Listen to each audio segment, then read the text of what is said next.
प्रश्न किया है तो देवता ने ही उत्तर दिया है। तो देवताओं में हमारे यहाँ श्री पार्वती प्रश्न करता है और भगवान शंकर उसको उत्तर देने वाले हैं। तो यहाँ पर श्री पार्वती जी प्रश्न कर रही हैं, भगवान सर्वधर्मज्ञ सर्वशास्त्र विशारदः लोकानाम उपकारार्थम इत्यान प्रत्यान केकसः। पार्वती जी बोली कि हे सर्वधर्मों के जानने वाले, सर्वशास्त्रों के पंडित, इसका भी उपकारार्थ आपने बहुत से श्रेय प्राप्ति के उपाय कहे, तंत्र यंत्र जाल बहुत से मंत्रों के भेद, नाना प्रकार के स्तोत्र योग यज्ञ व्रत सर्व सिद्धि के करने वाले तप दान कहे, तो भी नाना प्रकार के क्लेश युक्त दुखित सब लोग। ऐसा पार्वती जी ने भगवान शंकर से प्रश्न किया। धनहीन पुत्रहीन आदि व्याधि मानस व्यथा, लोग श्रम करके पीड़ित होते हैं परंतु कोई क्रिया सिद्ध नहीं होती। हे सर्वज्ञ विशेश्वर, आप अच्छी तरह से विचार करके शीघ्र ही विश्वास करने वाला और सर्व लोगों को अभीष्ट वांछित सिद्धि को देने वाला, जिससे निश्चय करके शीघ्र ही सिद्धि प्राप्त हो, ऐसा कोई आप हमको उपाय बताइए। जब श्री पार्वती जी ने यह प्रश्न किया, श्री पार्वती जी से महादेव जी बोले कि हे पार्वती, आप धन्य हो, आप कृत पुण्य हो और पुण्य रूप हो, जिससे कि आप सर्वदा सर्व लोगों के हित की इच्छा करती हो। हे देवी, आप सुनिए परम आश्चर्य परम कल्याण का उपाय मैं कहता हूँ, जिसके स्मरण करने से सब सिद्धि प्राप्त हो जाती है। मात्र स्मरण करने से कल्याण के करने वाले जो यंत्र मंत्राद साधन है, उन सबका भी साधक श्री रामचंद्र जी का यज्ञ और पूजा है, और धर्म अर्थ काम मोक्ष का प्रापक है। अल्प लब्ध से संतोष पुष्टि वृद्धि को भी देने वाला है। हे श्रेष्ठ मुख वाली प्रिय, यज्ञ से ब्रह्मा जी सृष्टि करते हैं और यज्ञ से ही विष्णु जी विश्व का पालन करते हैं। यज्ञ ही से मैं सब जगत का संहार करता हूँ। श्री राम जी के यज्ञ पूजा किए बिना अन्य कर्मों से वांछित सिद्धि को प्राप्त नहीं होता।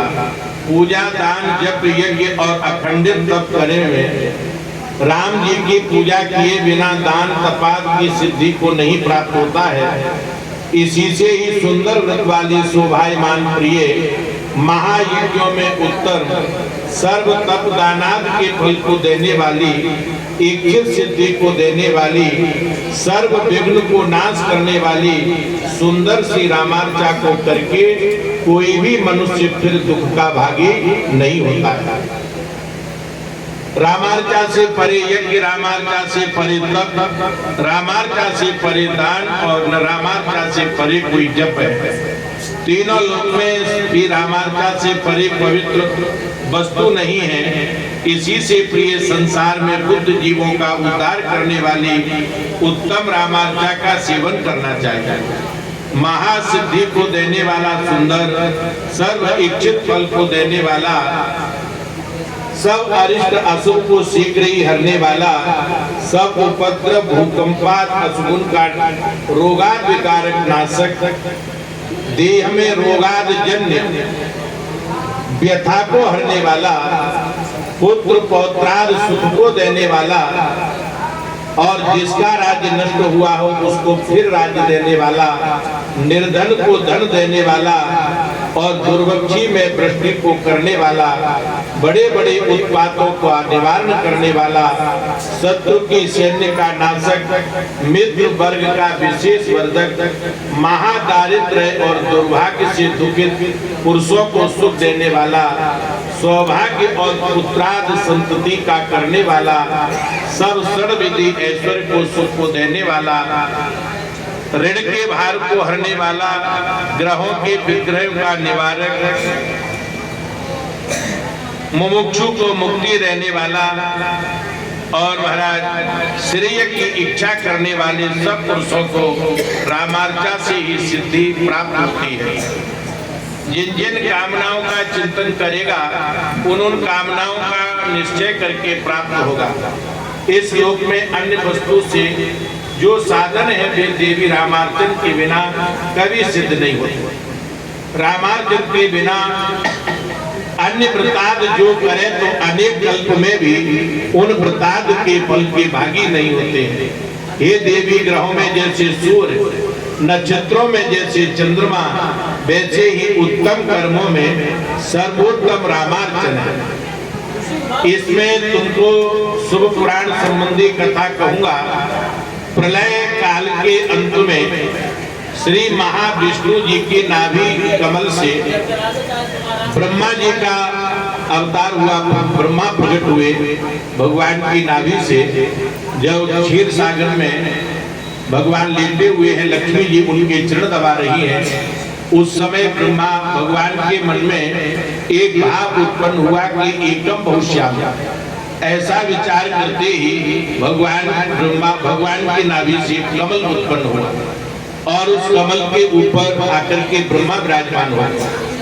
अब ब्रह्मा जी ने विचार किया कि मेरा उद्गम स्थान कहाँ है। तो ऐसे से ब्रह्मा जी संपूर्ण विश्व को अंधकार में देख करके अत्यंत दुखी हुए। उन्होंने सोचा कि सर्वत्र जल ही जल है, यहाँ पर कोई है ही नहीं। फिर अकेले ही कमल के ऊपर स्थित होके मैं क्या करूं, ऐसा चिंतन करने लगे।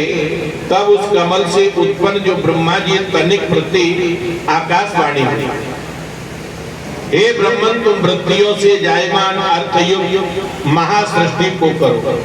सुन के ब्रह्मा जी ने सृष्टि के लिए मन से बहुत प्रकार की चिंता की। तब चार मुख वाले से ब्रह्मा जी सृष्टि के करने में समर्थन न हुए, तब चिंता से व्याकुल होकर के परमेश्वर का उन्होंने स्मरण किया।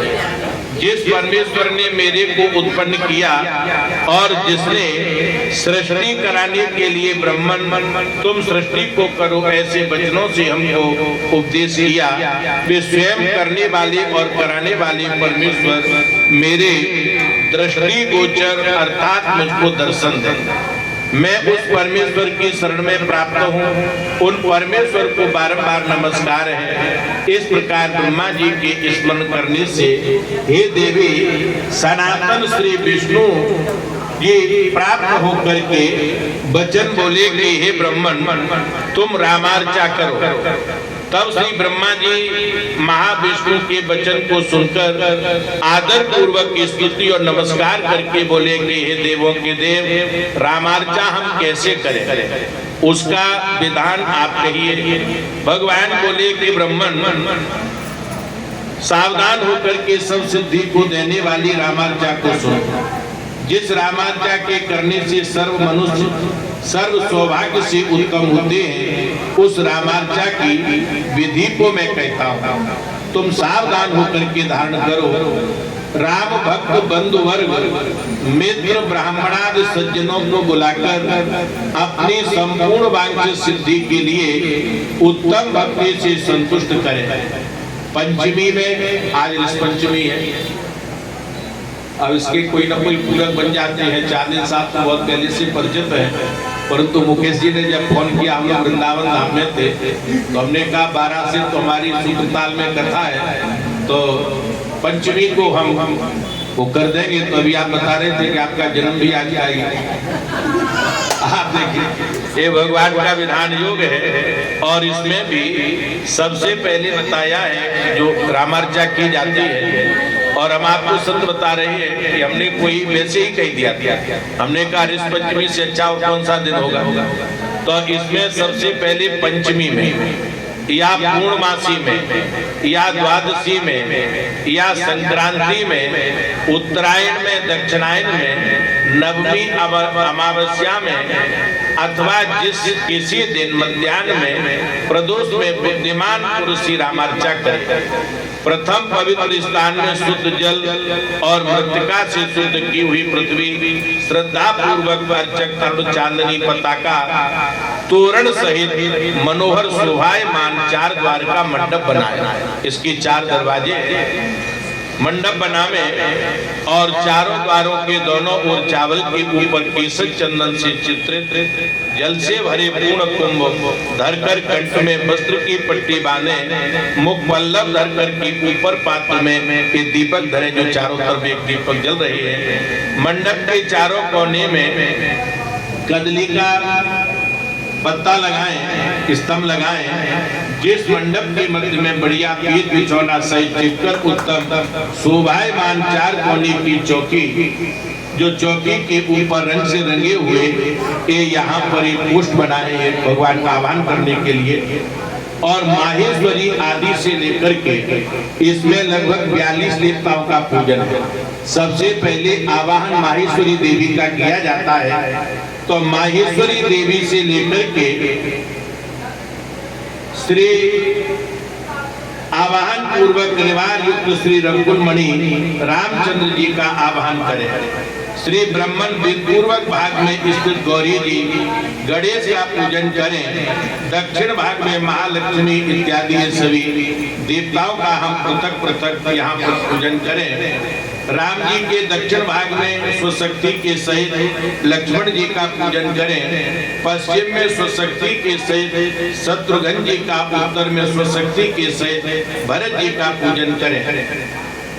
और हनुमान जी का पीछे प्रधान पुरुष श्री सीता जी के सहित राम जी का पूजन करें। इस क्रम से सबका पूजन करें।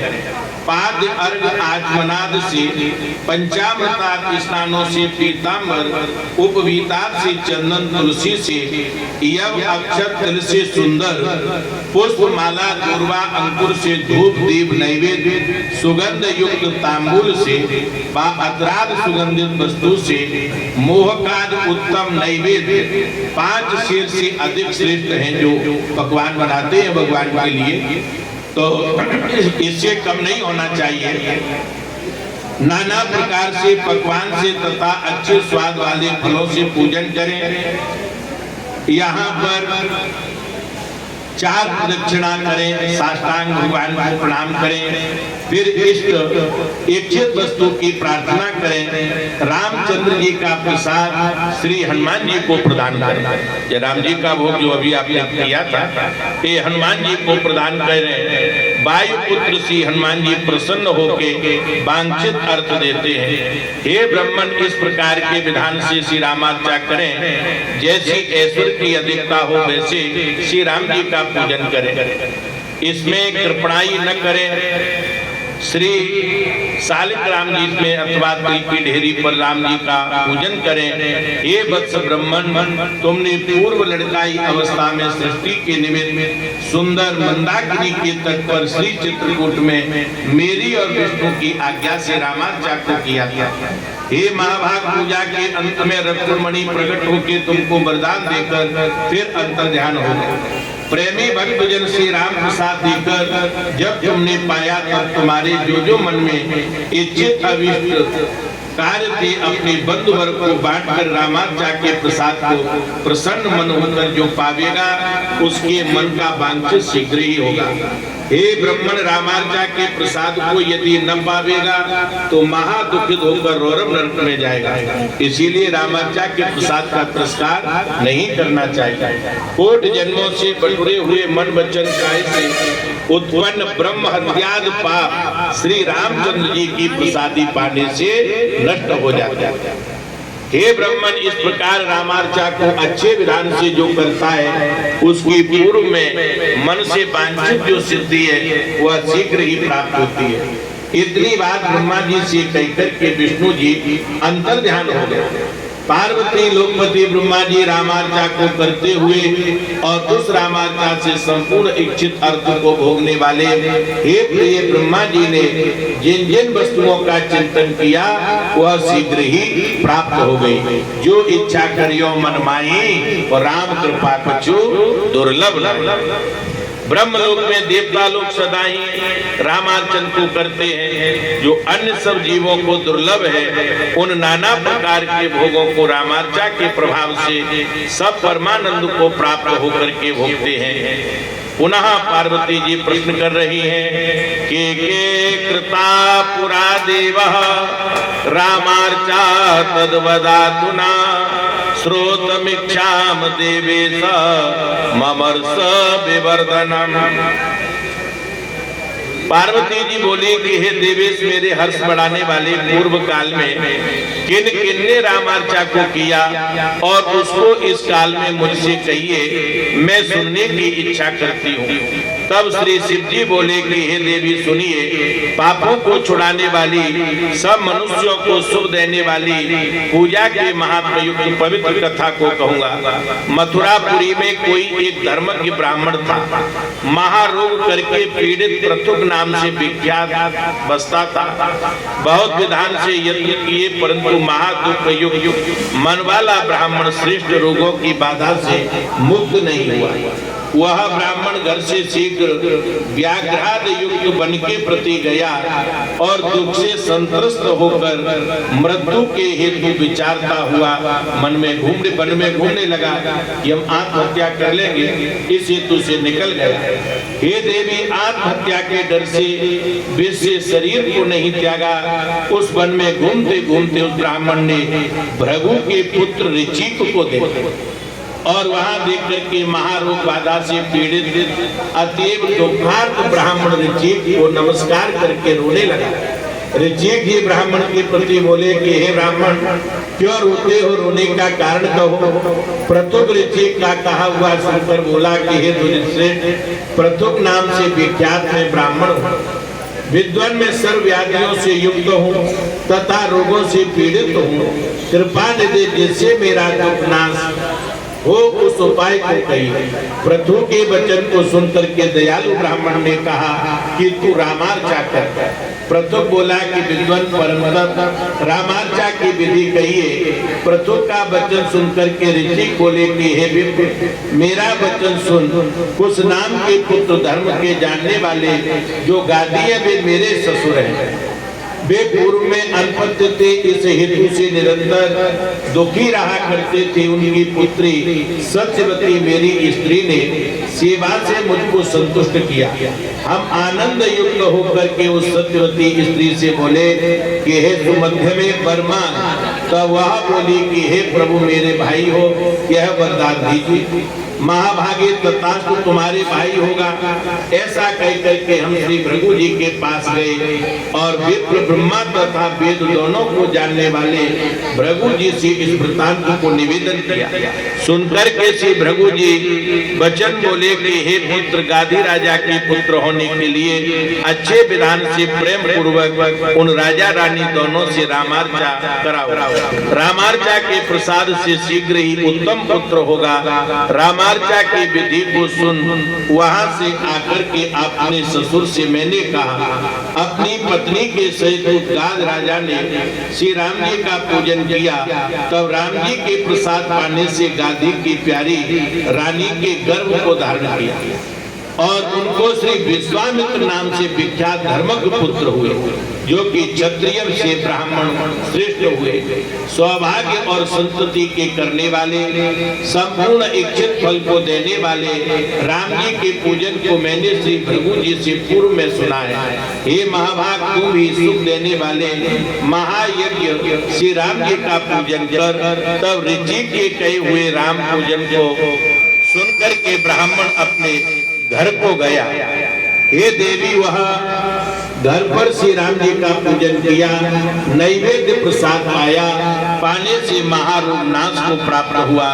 तब प्रथम ब्राह्मण अत्यंत सुखी हुआ, तुरंत उस रामार्चा के फल को प्राप्त प्राप्त होकर श्री राम जी के अर्चन में रत प्रतुक ब्राह्मण ने एक समय पूर्णिमा के दिन अपनी कुटुंबियों के साथ श्री राम पूजन किया और वह नित्य ही हिंसा में रत दुष्ट बंदूक नाम से प्रसिद्ध एक धीमर गया। हे विप्र, वह रामार्चन को देख उत्तम राम जी संबंधी प्रसादी अन्न को पाकर धनहीन बंधुक लोभ से देशांतर को गया। दुख युक्त महापापी वह बंधक सौराष्ट्र देश में व्याघ्र से मृत्यु को प्राप्त हुआ। भयंकर क्रोध युक्त यमराज के दूत पास से बांध करके ले जाने के लिए आए। उस समय राम जी के किंकर पार्षद आ गए। यमदूतों को धमका करके बोले कि यह शुद्ध धर्मात्मा बंधु कैसे दंड के योग्य है। तब यमदूत बोले कि यह पाप का स्वरूप है, गोहंता है, चोर और सदाई हिंसा में रत है।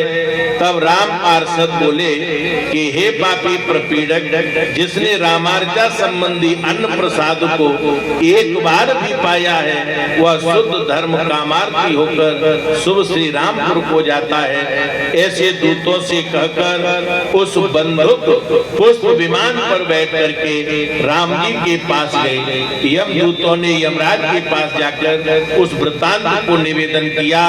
तब हे ईश्वरी प्रिय धर्म की शिक्षा देने वाले यमराज श्री राम जी के बड़े भारी प्रभाव को मन से विचार कर राघव जी को प्रणाम कर दूतों से बोले कि जिसने एक बार श्री राम कीर्तन किया है, एक बार पूजन किया है, एक बार राम संबंधी प्रसादी अन्न पाया है, वह तीनों लोगों को पावन करने वाला होता है।